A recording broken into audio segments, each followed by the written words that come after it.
जय हिंद दोस्तों, स्वागत है आपका हिमाचल प्रदेश टीजीटी प्रिपरेशन के इस सीरीज़ में। आज हम केमिस्ट्री में एमसीक्यूज़ डिस्कस करेंगे और ये एमसीक्यूज़ हैं एचपी टीजीटी नॉन मेडिकल 2020 का जो एग्ज़ाम हुआ था उसके केमिस्ट्री सेक्शन को हम डिस्कस करेंगे और ये वीडियो नंबर 2 रहेगा। इससे पहले हमने एचपी टीजीटी नॉन मेडिकल 2020 के केमिस्ट्री सेक्शन का एक वीडियो अपलोड कर दिया है। मेडिकल टीजीटी 2020 का केमिस्ट्री का सेक्शन वो वीडियो भी अपलोड कर दिए हैं, उनको भी आप देख सकते हैं। ये वीडियो नंबर 2 रहेगा एचपी टीजीटी नॉन मेडिकल 2020 के केमिस्ट्री सेक्शन का वीडियो। चलिए शुरू करते हैं, देखते हैं हमारा क्वेश्चन क्या है। बोलेंगे which is also known as dislocation defect. इनमें से किसको डिसलोकेशन डिफेक्ट बोला जाता है? ऑप्शन क्या क्या है हमारे पास, ज़रूर देखिएगा। Simple interstitial defect, non stoichiometric defect, short की डिफेक्ट या फिर फ्रैंकल डिफेक्ट। इसका सही आंसर हो जाएगा। अब देखो, डिसलोकेशन की बात करूंगा मतलब कि कोई ना कोई चीज़ जो है वो अपनी जगह से जाके कहीं और पे जा रही है, उसको डिसलोकेशन बोल देंगे। एक जगह से दूसरी जगह जाना, बोलेंगे हाँ जी सर। तो ये किस में होता है? फ्रैंकल डिफेक्ट में होता है। ऑप्शन नंबर डी इस क्वेश्चन के लिए बिल्कुल सही होगा। तो फ्रैंकल डिफेक्ट जो है वो किस तरह का डिफेक्ट है? डिसलोकेशन डिफेक्ट है। चलिए इसके बारे में देख लेते हैं। ये जो आपको चित्र में दिख रहा है, ए वाला है शॉर्ट की डिफेक्ट और बी वाला है फ्रैंकल डिफेक्ट। अब यहाँ पे देखो, ये पॉजिटिव वाले जिनका स्मॉल साइज है वो है हमारे कैटाइंस, और अनाइंस जिनका साइज बड़ा है वो है अनाइंस। शॉर्ट की डिफेक्ट में क्या होता है? कैटाइन और एनाइन दोनों क्या हो जाएंगे? डिसअपियर हो जाएंगे। डिसअपियर का मतलब कि दोनों के दोनों क्रिस्टल से गायब हो जाएंगे। ठीक है जी, बोलेंगे हाँ जी सर, बिल्कुल ठीक है। तो इसका मतलब क्या हो गया कि यहाँ पे equal number of cations and anions are miss हो जाएंगी। शॉर्ट की डिफेक्ट की बात ये हो रही है। अगर इक्वल नंबर्स जा रहे हैं तो यहाँ पे न्यूट्रलिटी के ऊपर कोई फर्क नहीं पड़ेगा, ना ही नेगेटिव चार्ज बढ़ेगा ना ही पॉजिटिव चार्ज बढ़ेगा। तो ये कैसे रहते हैं? ये इलेक्ट्रिकली न्यूट्रल रहते हैं। कैसे रहेंगे? इलेक्ट्रिकली न्यूट्रल रहेंगे। ठीक हो गई बात। फिर अगर देखो यहाँ से कोई चीज़ गायब हो रही है, अब इस क्रिस्टल से कोई चीज़ गायब हो रही है तो इसकी डेंसिटी के ऊपर फर्क पड़ेगा। हाँ जी बिल्कुल फर्क पड़ेगा। इसकी डेंसिटी कम हो जाएगी, मास पर यूनिट वॉल्यूम। तो जब शॉर्ट की डिफेक्ट होता है तो क्रिस्टल की डेंसिटी लोअर हो जाती है। तो मैं यहाँ पे लिख देता हूँ lowers the density of crystal. Crystal की डेंसिटी लोअर हो जाती है, lowers the density of crystal. ये बातें आपको बिल्कुल ध्यान में रखनी है। चलिएगा आगे फ्रैंकल डिफेक्ट की ओर बढ़ते हैं, जो इस क्वेश्चन का सही आंसर था। अब इसमें क्या हो जाएगा? डिसलोकेशन हो जाएगी। अब ध्यान से देखना, यहां से देखो, यहां से ये हमारा कैटाइन, पॉजिटिव चार्ज कैटाइन, ये क्या हो रहा है? डिसलोकेट हो रहा है। और कहाँ पे डिसलोकेट हो गया? इंटरस्टिशियल साइड पे। जहां पे इसको गैप दिखा वहां पे ये जाके डिसलोकेट हो गया। तो इसको हम बोलेंगे फ्रैंकल डिफेक्ट होता है। इसका एक और नाम भी हो गया जो कि हमने क्वेश्चन में पढ़ा, डिसलोकेशन डिफेक्ट। डिसलोकेशन डिफेक्ट होता है ये। इसको इंटरस्टिशियल डिफेक्ट भी बोला जाता है, इंटरस्टिशियल डिफेक्ट। ठीक है जी। अब ये होता किस वजह से है? कैटाइन जो है वो अपनी साइट से डिसलोकेट हो जाता है, यानी कि मिस हो जाता है। तो मैं लिख देता हूं missing of cation from its site. कौन सी साइट हो जाएगी ये? Lattice site and occupy. और ये ऑक्यूपाई कर लेगा कोई और जगह, और उस जगह को क्या बोलेंगे? इंटरस्टिशियल साइट बोलेंगे।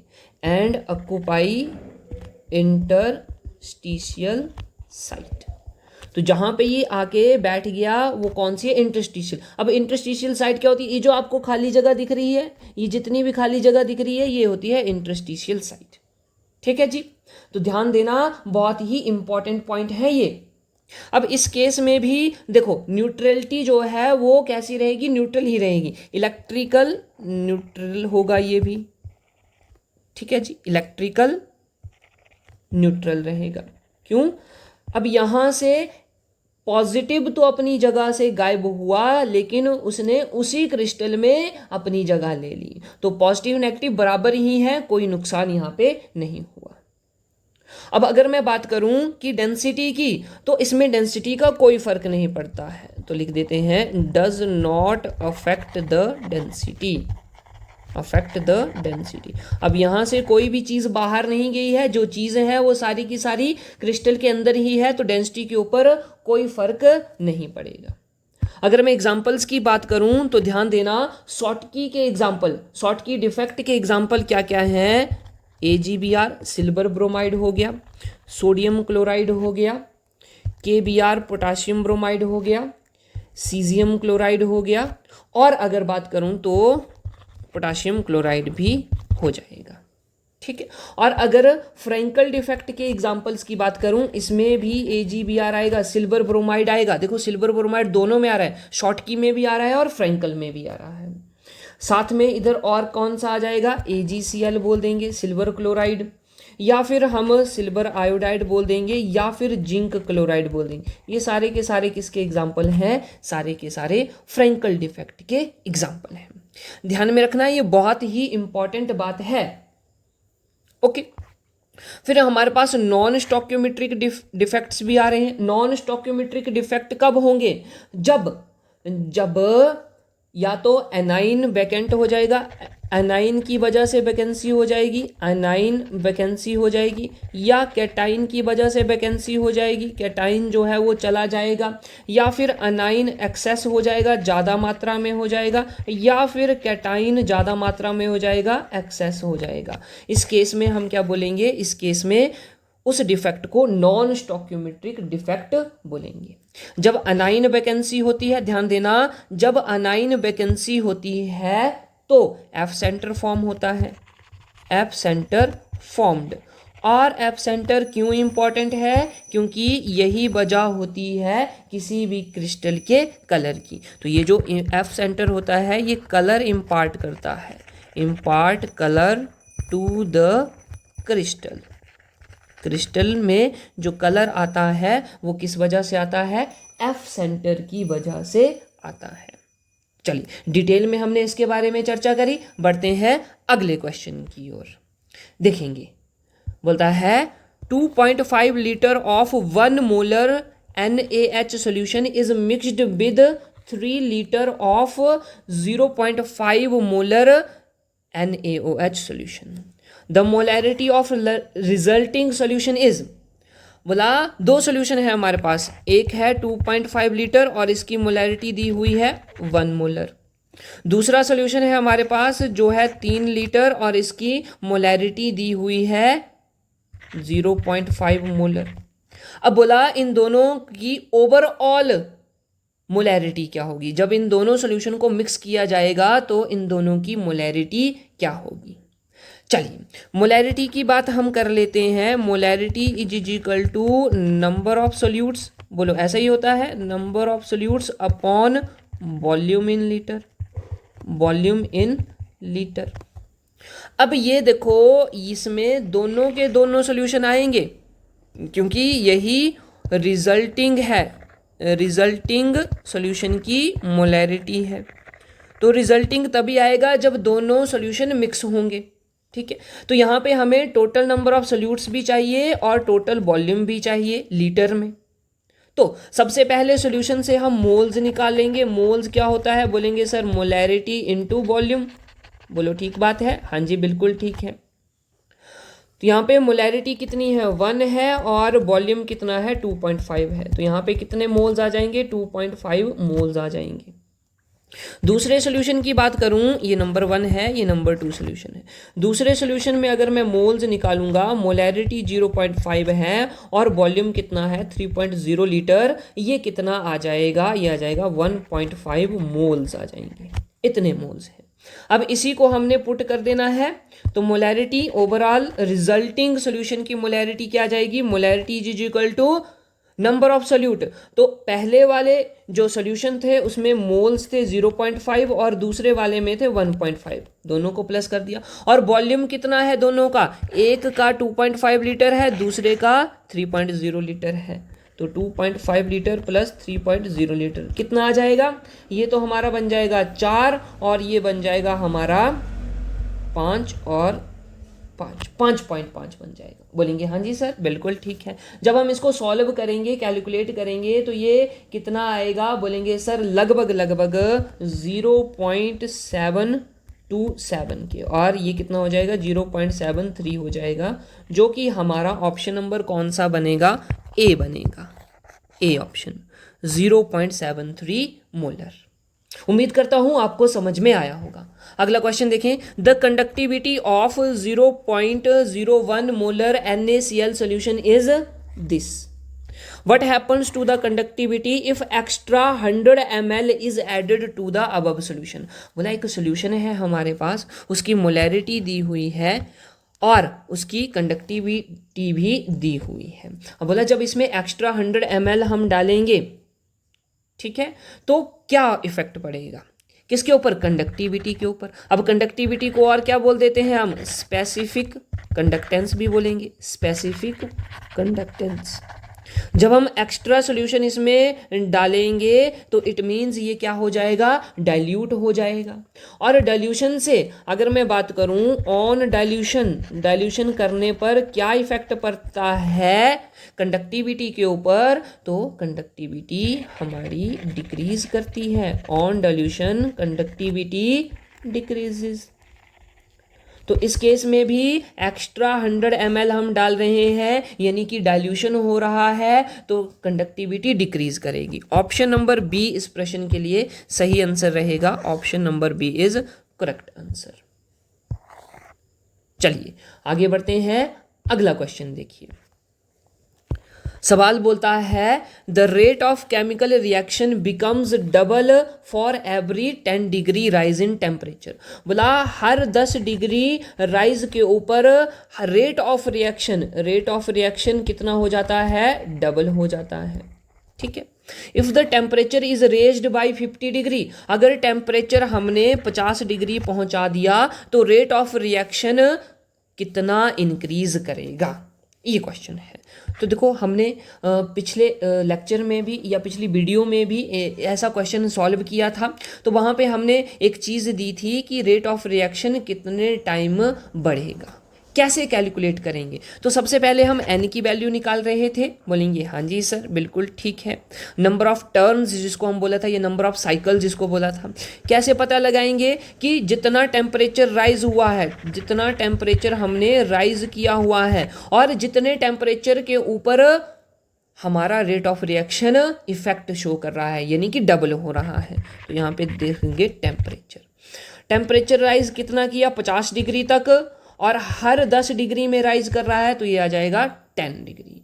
इसको सॉल्व करेंगे तो 5 आ जाएगा, यानी कि n की वैल्यू कितनी आ गई, 5 आ गई। अब रेट ऑफ रिएक्शन कितने टाइम्स बढ़ेगा, रेट ऑफ रिएक्शन तो वो हो जाता है 2 की पावर n। 2 की पावर n, 2 n की वैल्यू कितनी निकाली, 5 निकाली, तो जब हम 2 की पावर 5 करेंगे तो कितना आंसर आ जाएगा। आप बोलेंगे सर 2 दूनी 4 दूनी 8 दूनी 16 दूनी 32, 32 आ गया। तो ये 32 times rate of reaction increase करेगा। ऑप्शन नंबर ए इस क्वेश्चन के लिए सही आंसर रहेगा, ऑप्शन नंबर ए। अगला क्वेश्चन देखिए, the catalyst used for preparing Grignard reagent is. अब ये ग्रिग्नार्ड रिएजेंट क्या होता है, ग्रिग्नार्ड रिएजेंट तो बोलेंगे सर MgX, क्या बोलेंगे RMgX, ये ग्रिग्नार्ड रिएजेंट होता है। R क्या होता है, ये सर अल्काइल ग्रुप होता है। Mg क्या होता है सर, ये तो मैग्नीशियम होता है, मैग्नीशियम। और ये X क्या होता है सर, ये तो हैलाइड होता है या हैलोजन होता है। बोलेंगे बिल्कुल ठीक है, लेकिन इसको बनाने में ये बनता कैसे है सर, इंपॉर्टेंट पॉइंट तो ये है। तो इसको बनाने के लिए एक रिएक्शन होता है, और वो रिएक्शन कौन सा है, आइए देख लेते हैं। बोलेंगे सर हम रिएक्शन करेंगे किसका किसका, अल्काइल ग्रुप लेंगे और इसको रिएक्ट करवाया जाएगा MgX से, यानी कि मैग्नीशियम या बोलेंगे अल्काइल हलाइड होगा, इसका रिएक्शन करवाया जाएगा मैग्नीशियम के साथ, किसकी प्रेजेंस में, ड्राई ईथर यहाँ पे होता है, और आयोडीन पाउडर का यूज़ भी किया जाता है, आयोडीन पाउडर, और फिर ये बन जाता है RMgX।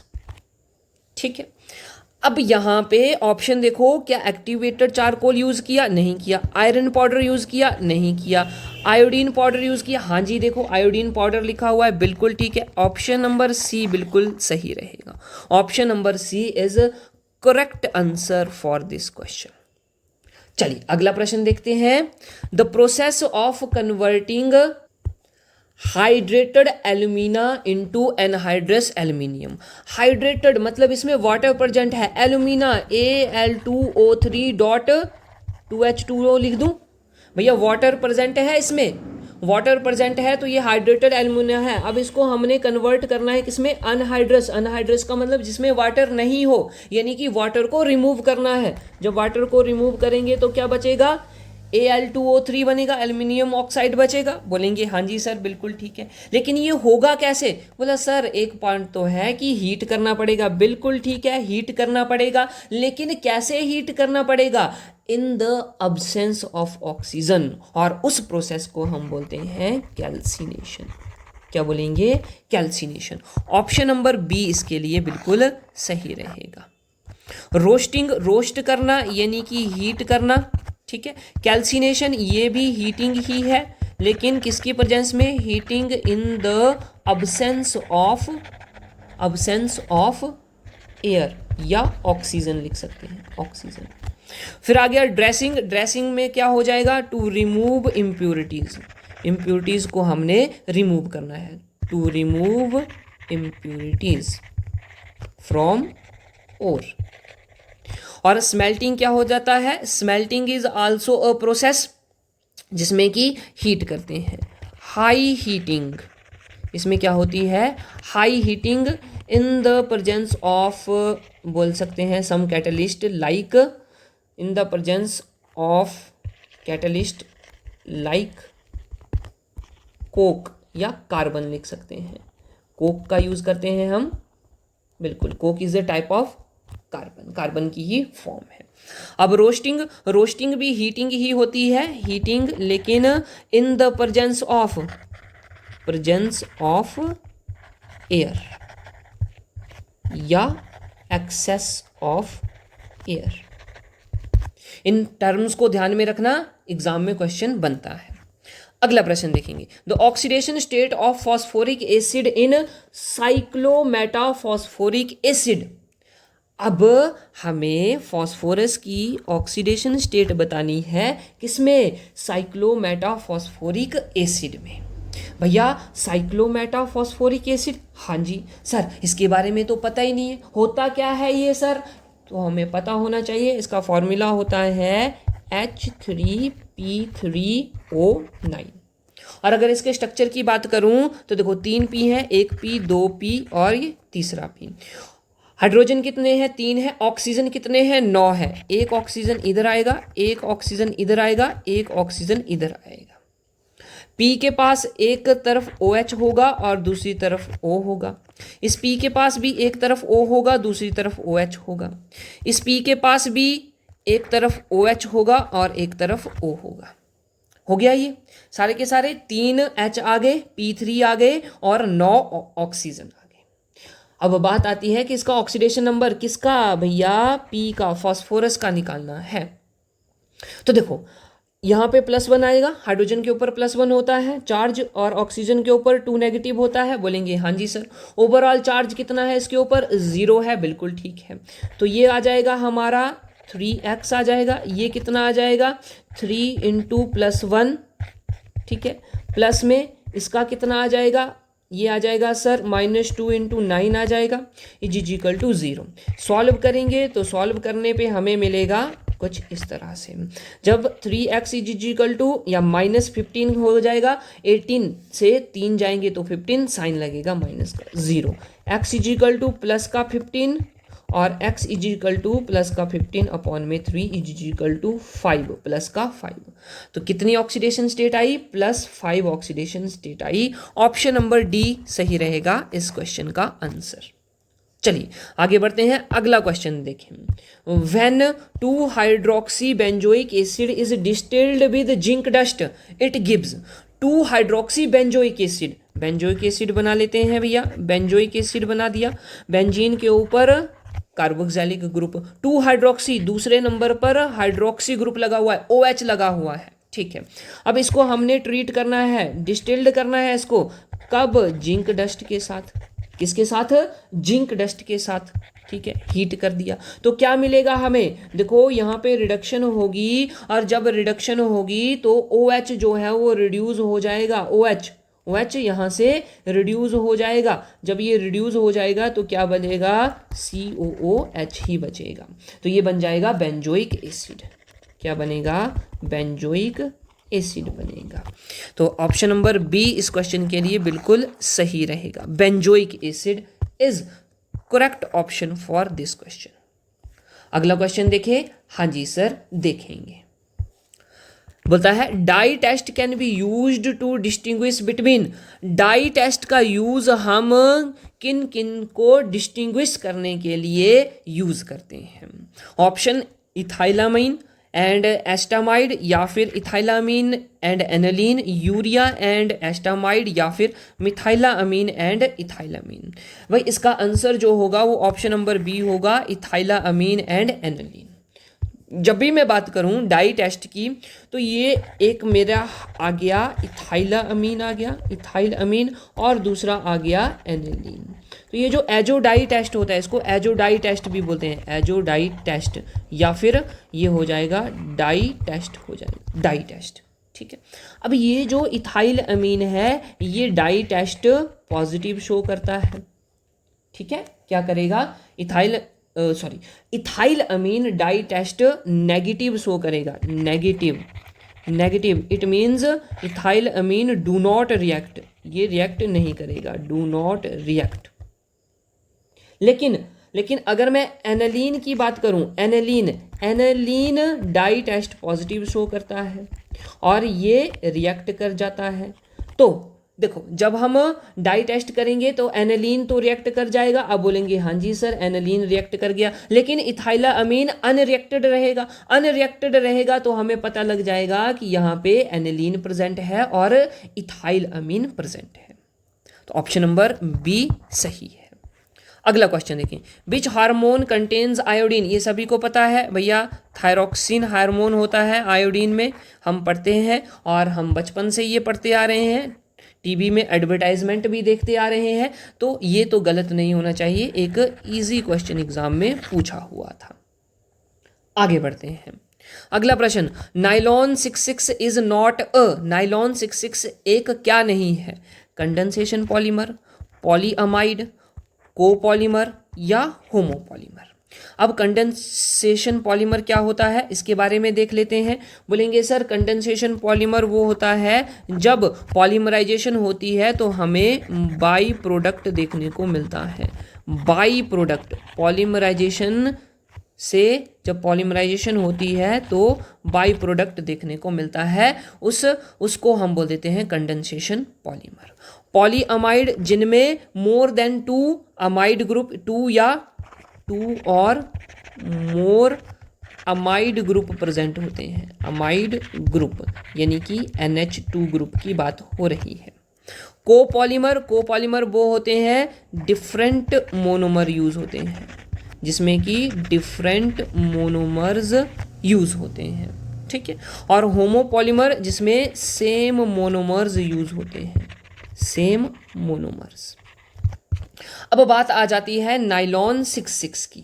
ध्यान देना, नाइलॉन 66 में 2 मोनोमर्स यूज किए जाते हैं और वो 2 कौन कौन से हैं? एक हमारा आ जाता है एडिपिक एसिड, दैट इज क्या होता है COOH, CH2 कितने होंगे? 4 होंगे, और COOH, ये हमारा आ गया एडिपिक एसिड। और दूसरा जो होता है वो हो जाता है हेक्सामिथाइलिन डायामीन, ठीक है। कौन सा आ जाएगा? Hexamethylene methylene diamine, diamine. Hexa मतलब 6 मिथाइल ग्रुप आएंगे, तो 6 मिथाइल ग्रुप आ गए भैया, ये आ गए 6। डायामीन 2 अमीन बना दे, ठीक है। अब ये जो 6 है, नाइलॉन में एक 6 क्या बताता है कि जो एक मोनोमर है उसके 6 कार्बन होंगे। तो देखो एक कार्बन, 4 ये आ गए और ये छठा कार्बन, 6 कार्बन इसके हो गए। और दूसरा वाला 6 भी बताता है कि जो दूसरा मोनोमर होगा उसमें भी 6 कार्बन होंगे। तो यहाँ पे देखो कार्बन कितने हैं, 6 कार्बन है। जब पॉलीमराइजेशन होगी यहाँ पे एन मॉलिक्यूल यूज होंगे, पता नहीं कितने, बहुत सारे होंगे, बिल्कुल ठीक बात है। तो हमें क्या देखने को मिलेगा, नाइलॉन 6 देखने को मिलेगा, नाइलॉन 6। अब देखो होगा क्या, यहां से ये OH और इसका एक H ये रिमूव हो जाएंगे। यहां इसका OH और यहां से एक H इसका रिमूव हो जाएंगे, ठीक है। तो हमें क्या देखने को मिलेगा, -2H2O देखने को मिलेगा, बिल्कुल ठीक है, ठीक हो गया। हाँ जी, तो इसको कैसे लिखेंगे, अब हमने लिख दिया C डबल बॉन्ड O, अब यहाँ से OH गायब हो गया है तो बॉन्ड आगे चलता रहेगा, CH2 ये 4 बार हैं तो 4 बार लिख दिए। उसके बाद C डबल बॉन्ड O, अब यहाँ से OH चला गया है, आगे कंटिन्यू रहेगा। यहाँ से H चला गया है तो अब यहाँ पे एक ही H रहा हुआ होगा तो वो आ जाएगा NH लिख देंगे। आगे हमारे पास CH2 6 बार है तो 6 बार लिख दिया। अब यहाँ पे भी एक H चला गया है तो इसको लिख देंगे NH और आगे ये कंटिन्यू रहेगा। और साथ में हमें 2 वाटर के molecule as a by product देखने को मिलेंगे, बाय प्रोडक्ट। ओके, बोलेंगे हाँ जी सर बिल्कुल ठीक है। तो फिर ये कैसा हो जाएगा भैया, कोपॉलीमर हो जाएगा क्योंकि डिफरेंट मोनोमर यूज हुए हैं। एक मोनोमर हमारा एडिपिक एसिड है, दूसरा हेक्सामिथाइलिन डायामीन है, कोपॉलीमर तो है ही। पॉलीअमाइड का मतलब क्या हो गया, बोलेंगे सर इसमें तो क्या है, 2 अमाइड ग्रुप यूज हुए हैं, बिल्कुल सही बात है भैया। देखो एक ग्रुप हमारा अमाइड ये हो गया, दूसरा ग्रुप ये हो गया, 2 अमाइड, ठीक है। पॉलीअमाइड आ गया ये, बिल्कुल ठीक है। उसके बाद आ गया कंडेंसेशन पॉलीमर, तो बाय प्रोडक्ट मिल रहा है वाटर के रूप में, तो वाटर बाय प्रोडक्ट। अब होमोपॉलीमर सेम मोनोमर, नहीं भाई सेम नहीं है, अलग अलग हैं। ऑप्शन नंबर डी इसके लिए सही आंसर रहेगा। Nylon 6 is not a homopolymer. Alright, तो ये थे बचे हुए क्वेश्चंस। इस तरह हमने TGT non medical chemistry section 2020 का कंप्लीट कर लिया है। अगले लेक्चर में हम और पेपर लेके आएंगे जैसे कि टीजीटी 2019 का, उसको भी डिस्कस करेंगे केमिस्ट्री सेक्शन को।